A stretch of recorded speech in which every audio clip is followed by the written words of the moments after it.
News, CNN Sunday morning 10 Eastern and Pacific. The violence in Syria escalated this week. Hundreds and hundreds of civilians have been killed. The question is, in light of Russia and China's veto of a UN Security Council resolution to condemn and try to stem the violence, what options are left for the international community to act on? To talk about this, three great guests. Fawaz Gerges joins me from London. He is the director of the Middle East Studies Center at the London School of Economics. Elliot Abrams was the Deputy National Security Advisor for President George W. Bush. He lives in D.C. And in Beirut, Rami Khouri runs the International Affairs Program at the American University there. Fawaz, let me begin with you. How would you describe what is going on in Syria? Because it appears to be more than just a few protests. There seems to be a kind of incipient civil war. Well, I think Syria has already descended into a prolonged conflict. Political violence has spread to many parts of Syria. Many Syrians, I've just returned from the area, many Syrians are arming themselves. The Syrian government appears to be losing control of some neighborhoods and some streets and even towns. You have now a potent armed insurgency. The Assad regime in the last 1 week or so has launched an all-out offensive to crush the insurgency.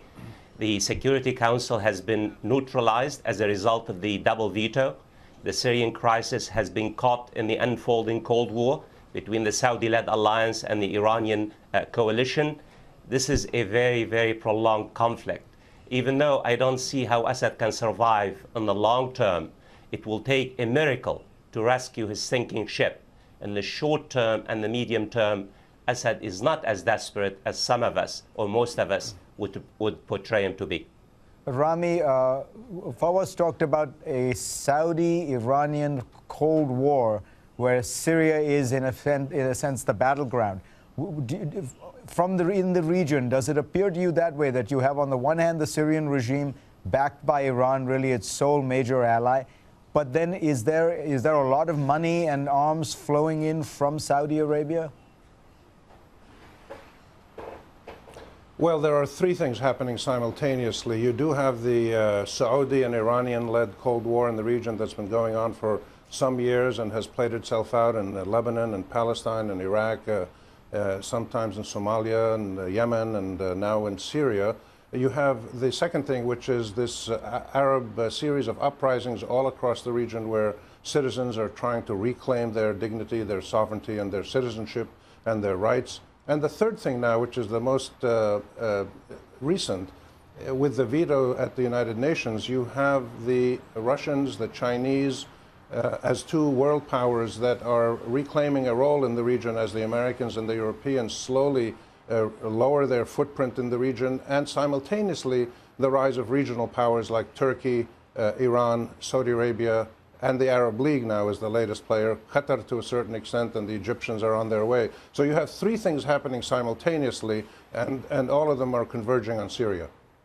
Elliot, if you were in the National Security Council right now trying to figure out whether this regime could survive, wouldn't one of the key metrics be whether there are defections in the army, whether the regime itself is cracking? And what I'm struck by is, for all this, all the turmoil, you don't see much in the way of defections at the army or the intelligence.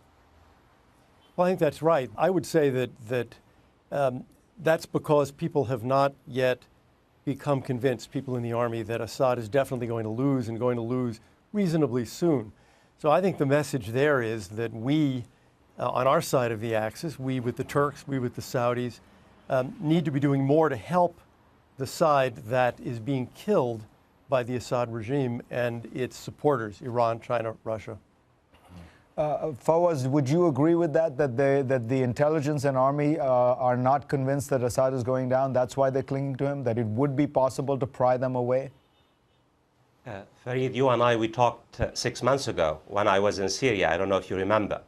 And I made the point that it's not just about the security apparatus. The reason why I think this particular regime has a lot of staying power for several reasons. First, it has a critical base of support, social support, Fareed.